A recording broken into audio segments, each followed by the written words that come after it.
ये बजट जो बड़ी 53 लाख करोड़ का जो है, उसमें आपको बताऊं 17 लाख तो 17,20,000 तो हमारा ब्याज की अदायगी में चला जाएगा।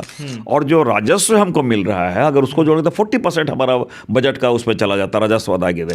आपने बताया कि कर्ज के बोझ में, लेकिन सरकार कहीं ना कहीं पीठ थपथपा रही। प्रधानमंत्री मोदी जो है कि बजट के और विकसित भारत के ओर ले जाने की बात करें, 2044 तक के विजन की बात कर रहे हैं। मैंने इसलिए कहा ना कि ये तीसरी अर्थव्यवस्था की बातें कर रहे हैं, लेकिन आप देख ले महंगाई के बारे में क्या स्थिति है। आप लोगों की बात है, राहत कहीं पे है क्या? मैं समझता हूँ एक गाना आपने सुना है, दिल के अरमा आंसुओं में बह गए, और ये मैं कहूँ जनता के जो अरमा थे वो भाषणों में दब गए। विजन तभी सार्थक होगा ना जब एक टाइमलाइन होगा, उसमें फंडिंग होगा, एक डेडलाइन होगा। ये तीनों इसमें गायब है।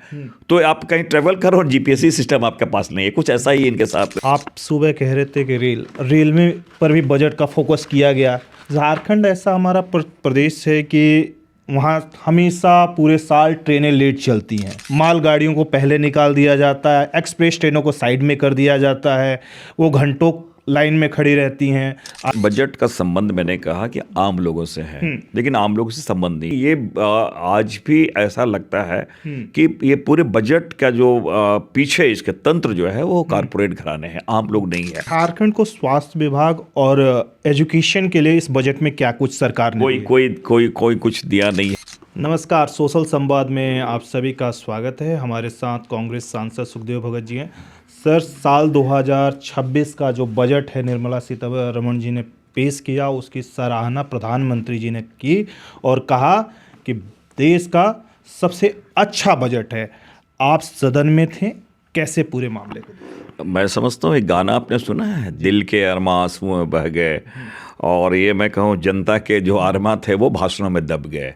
मैं इसलिए इस बात को कह रहा हूँ कि बजट पूर्णतः दिशाहीन बजट है, जिसका कोई रोड मैप नहीं है। और अपने आप में वित्त मंत्री जी स्वयं कंफ्यूज थी कि प्राथमिकता वाला हमारे सेक्टर क्या है। बड़ी बड़ी बातें उन्होंने की, विकसित भारत की बातें की, अर्थव्यवस्था को मजबूत करने की बातें की हैं। लेकिन मैं दो बात कहूँ, उन्होंने बजट में जो पहला था युवाओं के लिए समर्पित है। युवाओं के लिए अगर बात है तो युवाओं के लिए रोजगार के क्या अवसर हैं, किस सेक्टर में कितने अवसर हैं, कब तक है, इसके बारे में मौन हो गया है।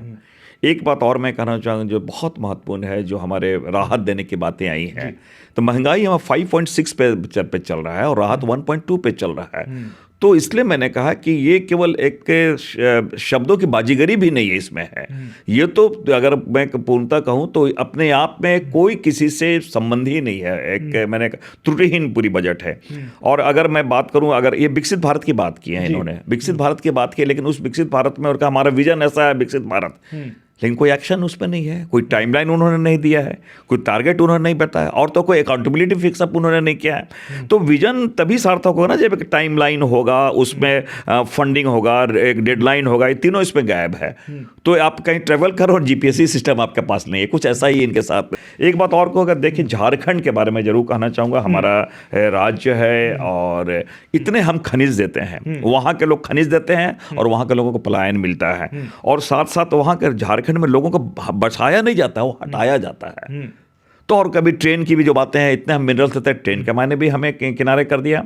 और तो एक बात मैं करें, बजट में कल्याण शब्द उन्होंने प्रयोग किया है, लेकिन कल्याण शब्द जो प्रयोग किया है, लेकिन ये क्या बोलते हैं, समर्पित फंडिंग वहाँ नहीं है। तो ऐसे बहुत सारी कमियां, हमें कितनी कमियां गिनाओ। कुल मिला के हमने कहा कि ये एक भाषणों का पिटारा है, जिसमें कोई स्पष्ट रोड मैप या नीति नहीं है।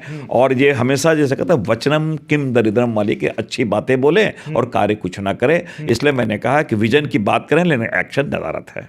सर, आप सुबह कह रहे थे कि रेल में पर भी बजट का फोकस किया गया।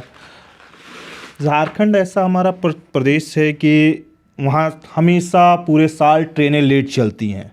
मालगाड़ियों को पहले निकाल दिया जाता है, एक्सप्रेस ट्रेनों को साइड में कर दिया जाता है, वो घंटों लाइन में खड़ी रहती हैं। आदित्यपुर टाटा नगर के बीच में लंबी दूरी, चाहे रांची हो चाहे टाटा नगर हो, कहीं भी जा, वहाँ कहीं ना कहीं जो है कि ट्रेनें लेट ही चलती। देखिए, बजट का संबंध मैंने कहा कि आम लोगों से है, लेकिन आम लोगों से संबंध नहीं है। ट्रेन की आपने बातें की है, ट्रेन की जो बेसिक एमिनिटीज है, जो यात्रियों को सुविधा हो, उनको टाइम से ट्रेन चले, सही मायने में, जैसे कि ये जानवरों की तरह जो सफ़र वाली स्थिति जो पिक्चरें आती है वो ना हो, तो ये सब के बारे में सरकार मौन। मैंने कहा कि ये आज भी ऐसा लगता है कि ये पूरे बजट का जो पीछे इसके तंत्र जो है वो कारपोरेट घराने हैं, आम लोग नहीं है।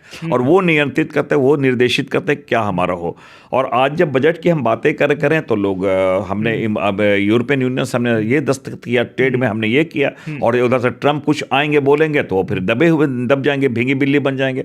तो मैंने इसलिए कहा कि उनके मंत्रीगण भी वही हैं और सरकार भी वही है, इसलिए कहीं दिशाहीन, पूर्णतः दिशाहीन बजट मैं कहूँगा इसे। झारखंड को स्वास्थ्य विभाग और एजुकेशन के लिए इस बजट में क्या कुछ सरकार ने कोई कुछ दिया नहीं है। मैंने कहा कुछ मिला नहीं है। और एक बात सबसे बड़ी बात है, मैं आपको बताऊं, ये बजट जो बड़ी 53 लाख करोड़ का जो है, उसमें आपको बताऊं 17 लाख 20,00,000 तो हमारा ब्याज की अदायगी में चला जाएगा।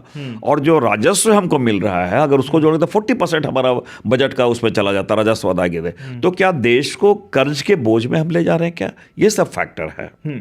तो सर, और आपने बताया कि कर्ज के बोझ में, लेकिन सरकार कहीं ना कहीं पीठ थपथपा रही। प्रधानमंत्री मोदी जो है कि बजट के और विकसित भारत के ओर ले जाने की बात करें, 2044 तक के विजन की बात कर रहे हैं इस बजट को लेकर। अगर मैं कहूँ कि मैंने इसलिए कहा ना कि ये तीसरी अर्थव्यवस्था की बातें कर रहे हैं, लेकिन आप देख लें महंगाई के बारे में क्या स्थिति है, आप लोगों की बात है, राहत कहीं पे है क्या?